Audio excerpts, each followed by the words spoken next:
потому что эта информация, ну, она всегда была востребована, она и будет востребована.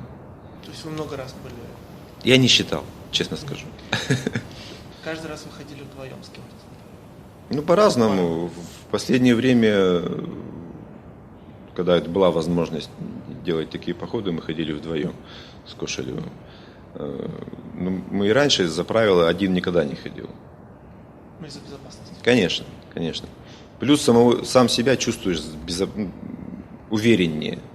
Даже если товарищ вот в центральном зале, мы с ним расходимся по разным сторонам и не видим друг друга. Но я знаю, что он там. Если мне потребуется помощь, я крикну, он придет. И наоборот, естественно. А когда ты там один, хоть заорись. Если где-то оступился и упал, там и останешься. Поэтому по одному никогда не ходили. Показать примерно, где вы? Заходили примерно вот тут вот есть, как ее называют, смотровой площадкой под балкой Мамонт. Под опоры, она, правда, тут немножечко не там стоит, но не важно. Вот. А потом вот по этим завалам, тут завалы, и сюда в зал спускаешься. Вот. Ну, это, я так понимаю, только примерная картина. Ну, конечно, конечно, это очень упрощенное вот это, очень упрощенное. Там везде обломки лежат. Свинец, болванки свинца валяются, парашюты, которые сбрасывали с песком, все там навалено. Хаос строительный, короче. Here are the videos and the place Alexander was talking about. A unique video that the author provided us for this documentary. The recording is of high quality, although many small dots are visible. These are marks that radioactivity leaves on the digital sensor. The continuous beeping sound is the alarm of the survey dosimeter. Собственно, здесь верхней отметкой развал, как мы это называем, развал центрального зала. А это вот эти из радиации полоски? Белые точечки – это следы радиационного излучения. Пищит дозиметр. Сам по себе страх – это нормальное человеческое явление. Страха такого, что не пойти, не было. Скорее был страх неизвестности. Мы всегда боимся. Человек боится всего, чего он не знает и что ему неизвестно. Many people told us about this kind of vocational professionalism during the reports. They felt no fear, even though they knew exactly what risks they were facing. They knew what they faced, and many have buried colleagues and friends because of Chernobyl. Да, конечно, я работал на Чернобыльской атомной, ездил. Нет, этого мне сейчас не страшно, и не было страшно. Вот это кусочек ТВС, тепловыделяющей сборки. Ну, какой хаос там, строительные конструкции, железяки. Вот еще один кусок ТВС-ки с технологическим каналом.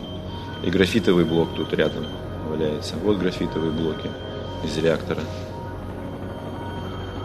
И все это в полнейшем хаосе в зале лежит. А ведь собираются разбирать. Но чтобы разбирать, надо знать, что где лежит. Вот это то самое топливо, одно из открытых разведанных мест, где топливо.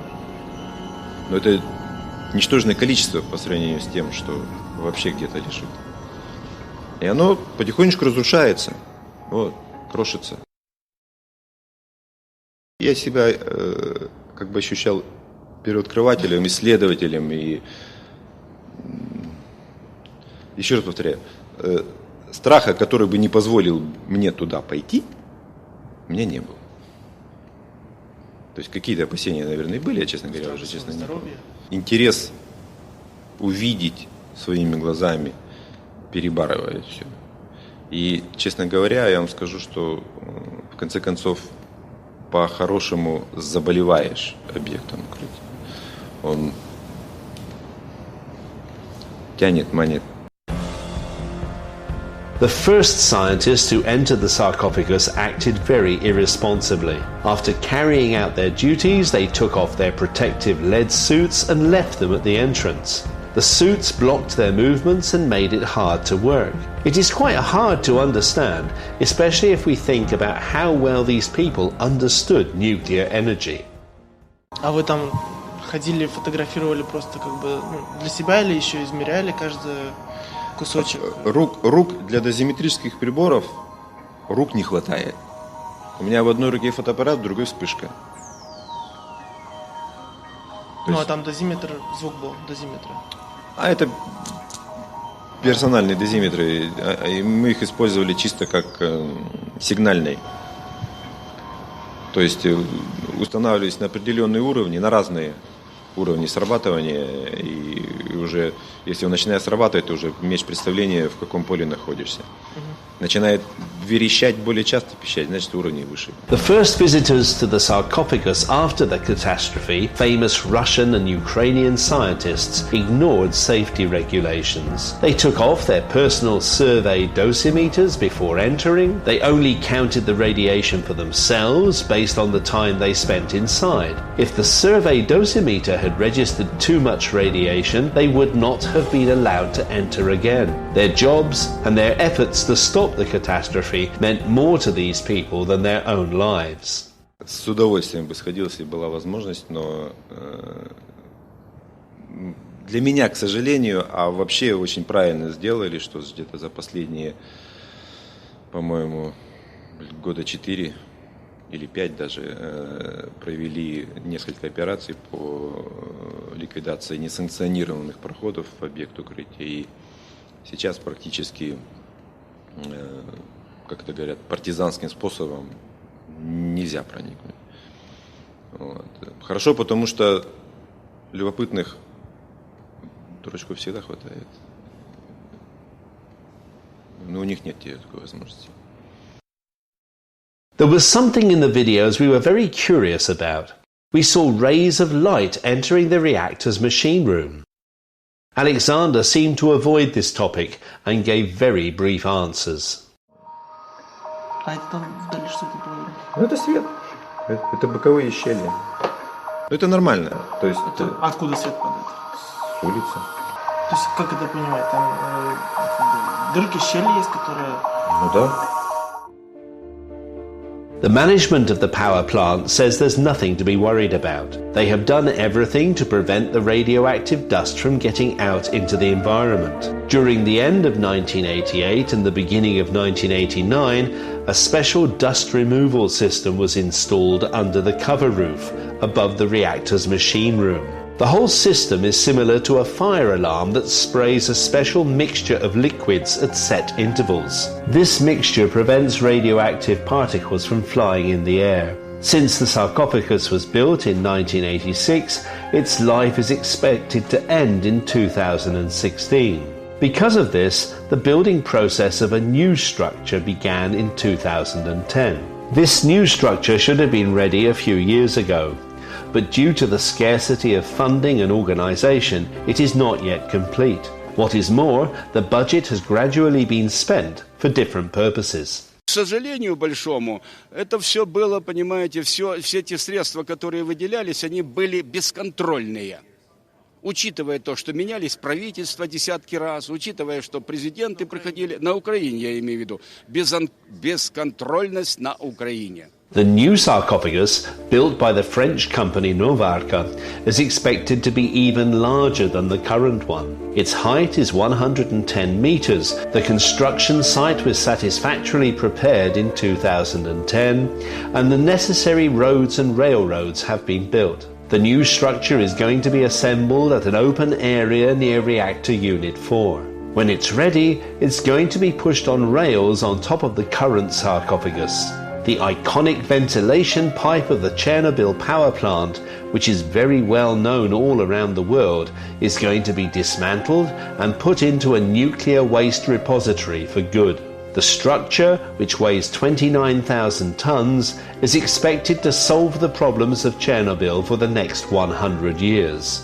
But the former employees of the nuclear power plant, including Alexander and his father Valery, who have worked in Unit 4, are skeptical. They think the new sarcophagus will only delay addressing the problems, while it is absolutely not cost-effective, costing hundreds of thousands of euros. Что бы ни делали, даже после возведения арки, он все равно останется опасным объектом. Потому что арка это что? Это вот сверху оболочечка и все. А объект как был внутри, он так и останется. И никто с ним ничего не делает, никто его не исследует. 10 лет уже как прекратились какие-либо исследования внутри объекта укрытия. До 99-го года или 2000-го проводились периодические исследования, и фильтры ставили, и за строительными конструкциями следили тщательнейшим образом за отклонение, регулярно шел мониторинг. Сейчас этого ничего нет. Alexander worked in the Chernobyl nuclear power plant for 21 years and has been to the epicenter of the catastrophe several times. The radioactivity is so high he could have got a lethal dose of radiation in an hour. We had to ask him the question. Здоровье мое, я всегда отвечаю, что мои болячки, которые есть, у кого их нет, собственно говоря, соответствуют среднестатистическому мужчине 50 лет моего возраста. То есть у меня нет каких-либо, ну, по крайней мере, пока, специфических заболеваний, которые бы я хотел связать с работой на объекте укрытия. We are still in the process of liquidating the accident. We've been liquidating it for 25 years now. My son, my grandson and my great-grandson will all be liquidating, and this will all continue till all the strontium, cesium and plutonium decays, said Valery Kupny once. It takes these materials more than 1,000 years to decay, so the Kupny family may continue liquidating for generations.